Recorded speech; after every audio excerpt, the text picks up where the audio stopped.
அனைவருக்கும் வணக்கம். என் பெயர் தமிழினி. கோவை சிறுவையாதீனம் கௌமார மடாலயம். திருக்குறள் காட்டும் மனித மாண்புகள் பற்றிய எனது இந்த உரை சிறுவையாதீனம் தவ திரு கஜபூஜை சுந்தர சுவாமிகள் தமிழாய்வு மையமும் தஞ்சை தமிழ் பல்கலைக்கழகம் இணைந்து நடத்திய தேசிய திருக்குறள் கருத்தரங்கின் ஆய்வு நூலை சார்ந்து அமைகின்றது. இந்த ஆய்வு நூலில் 144 ஆய்வு கட்டுரைகள் தொகுக்கப்பட்டுள்ளன. இந்த நூல் கௌமார மடாலய நூலகத்தில் கிடைக்கும். நூலை அருளி கட்டுரைகளை காணொலியாக்க அருளானையிட்ட சிறுவையாதீன குருமகா சன்னிதானங்களின் திருவடிகளை பணிகின்றேன்.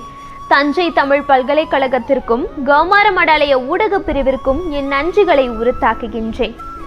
ஆயிரக்கணக்கான ஆண்டுகளுக்கு முன் தோன்றிய ஒரு நூல் ஏறத்தாழ உலக மொழிகள் அனைத்திலும் மொழிபெயர்க்கப்பட்டிருக்கிறது என்றால் அந்நூலில் உள்ள பல அறங்கள் இன்றைக்கும் பொருந்துவனவாய் இருப்பது மட்டுமல்ல, உலக மக்கள் அனைவராலும் ஏற்றுக்கொள்ளக்கூடிய ஆழ்ந்த கருத்துக்களும் இடம்பெற்றிருப்பதே முக்கிய காரணமாகும்.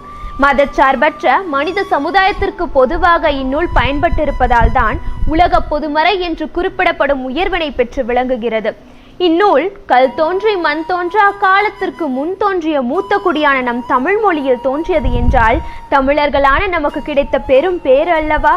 அதனால் தான் திருக்குறளின் வானலாவிய புகழினை அணுவை துளைத்து ஏல் கடலை புகட்டி குறுகத்தரித்த குறள் என்ற ஔவையாரும், வள்ளுவன் தன்னை உலகினுக்கே தந்து வான் புகழ் கொண்ட தமிழ்நாடு என்று பாரதியும் பாடி மேலும் சிறப்பு சேர்க்கிறார்கள். மனித சமுதாயம் எவ்வாறெல்லாம் மனித மாண்புகளுடன் வாழ வேண்டும் என்பதை எடுத்துரைத்து வாழ வழி செய்த திருக்குறளை பற்றி சிறிது சிந்திப்போம். தன்னலம் கருதாது தூய்மையான அன்பு செலுத்தும் இடத்தில்தான் மனித நேயமானது குடிபுகும். தூய அன்பினை அறியும் வாயிலாக அன்பிற்கும் உண்டோ அடைக்கும் தாழ் ஆர்வலர் புன்கணீர் பூசல் தரும் என்று வள்ளுவர் கூறுவார். அன்பை மனதுள் பூட்டி வைக்கவோ மறைத்து வைக்கவோ முடியாது. தனக்கு அன்பானவர் துன்பப்படும் போது அதனை பொறுக்க முடியாமல் அனைவரும் அறியும்படி அழுது அன்பை வெளிப்படுத்தி விடுவர். இவையே தூய அன்பும் மனித நேயமும் ஆகும். அன்பை கொண்டு இயங்கும் உடலே உயிர் நிற்கும் உடலாகும். மற்றவையெல்லாம் எலும்பு தோல் இவற்றால் போர்த்தப்பட்ட இயந்திரத்திற்கு சமமாகும். இதனை அன்பின் வலியது உயர்நிலை அஃதிலார்க்கு என்புதோல் போர்த்த உடம்பு என்கின்றார் வள்ளுவர். ஒருவருக்கு அவர் செய்யும் தர்ம செயல்களே வாழ்வில் முன்னேற்றத்தை தரும். இயன்றவரை தர்ம காரியங்களை கைவிடாமல் செய்ய வேண்டும். இதனை சிறப்பு ஈனும் செல்வமும் மீனும் அறத்தினோங்கு ஆக்கம் எவனோ உயிர்க்கு, அதாவது புகழையும் செல்வத்தையும் தரக்கூடிய தர்மத்தை விட மேலான செல்வம் உலகில் உண்டா என அறத்தின் முக்கியத்துவத்தை வள்ளுவர் உணர்த்துகிறார். நிறைவானதும் முழுமையான அறம் என்று சொல்லக்கூடியதும் எதுவென்றால் மனதில் குற்றமில்லாதவராக இருப்பதே ஆகும். இதனை மனத்துக்கண் மாசில நாதல் அனைத்து அற நாகுல நீரப்பிற என்று வள்ளுவர் கூறுகிறார். பொறாமை, பேராசை, சினம், கடுஞ்சொல் ஒழித்து நடக்க வேண்டும் என்றும் தீய எண்ணத்தோடு பகட்டாக செய்யப்படும் தர்மங்கள் ஒருபோதும் மரமாகாது எனவும் வலியுறுத்துகிறார். பகிர்ந்து கொடுத்தும் பல உயிர்களை காப்பாற்றுவதும் மரங்கள் எல்லாவற்றிலும் முதன்மையானது என்பதனை பகுத்துண்டு பல்லுயிரோம்புதல் நூலோர் தொகுத்தவற்றுள் எல்லாம் தலை என உணர்த்துகிறது. இல்வாழ்க்கையில் ஒருவரையொருவர் அன்புடனும் உதவும் மனப்பான்மையுடனும் நடந்து கொண்டாலே அவ்வில்லறமானது மகிழ்ச்சிக்குரியதாக அமையும். மேலும் சிறப்பாக போற்றப்படும் இல்வாழ்க்கையில் பிறர் பழிக்கு அஞ்சி இல்லறம் நடத்துவதனை அரண் எனப்பட்டதை இல்வாழ்க்கை அஃதும் பிறன் பழிப்பது இல்லாயின் நன்று என்கின்றார். அன்பு செய்வதும் விட்டு கொடுத்து வாழ்வதும் மனிதநேய மாண்பு என்பதனை அன்பும் அரணும் உடைத்தாயின் இல்வாழ்க்கை பண்பும் பயனும் அது என்ற குறள் வழி அறியலாம். தமிழர்களின் உயர்ந்த பண்பாடுகளில் விருந்தோம்பலும் ஒன்று. இதன் சிறப்பை வள்ளுவர் இருந்தோம்பி இல்வாழ்வதெல்லாம் விருந்தோம்பி வேளாண்மை செய்தற் பொருட்டு என கூறுகிறார். விருந்தினரை உபசரிக்கும் பண்பு குறித்து செல்விருந்து ஓம்பி வருவிருந்து பார்த்திருப்பான் நல் விருந்து வானதவர்க்கு என கூறுகிறார். ஏற்கனவே தமது வீட்டிற்கு வந்த விருந்தினரை உபசரித்துவிட்டு இனி வரப்போகும் புதிய விருந்தினருக்காக காத்திருக்கும் உயரிய பண்பும் மனிதநேயமும் உடையவர்கள் தமிழர்கள். எத்தகைய உயரிய பொருளாயினும் அதனை பலரோடு பகிர்ந்துண்ணும் பாங்குடையவர்கள் தமிழர்கள். இதனை விருந்து புறத்ததா தானுண்டல் சாவா மருந்தனினும் வேண்டற்பாற்றன்று என்று கூறுகிறார் வள்ளுவர்.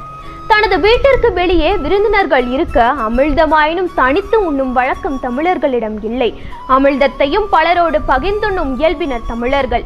இத்தகைய உயரிய மனித மாண்பு உலகத்தில் காண்பதற்கு அரிதான ஒன்றாகும்.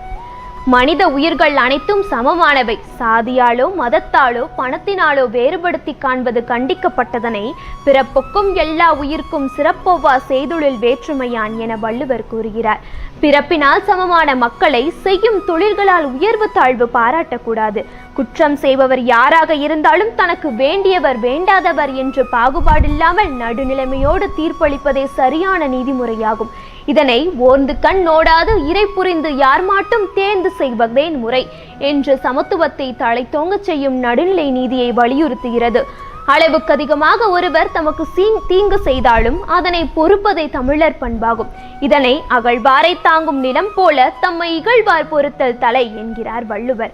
தன்னை தோண்டுபவரை தாங்கிக் கொண்டிருக்கும் நிலம் போல தமக்கு தீங்கு செய்பவரையும் பொறுப்பதும் மன்னிப்பதும் தமிழர்களின் தலையாய பண்பாகும். நட்பிற்காக உயிரையே கொடுக்க தயங்காதவர்கள் நம் தமிழர்கள்.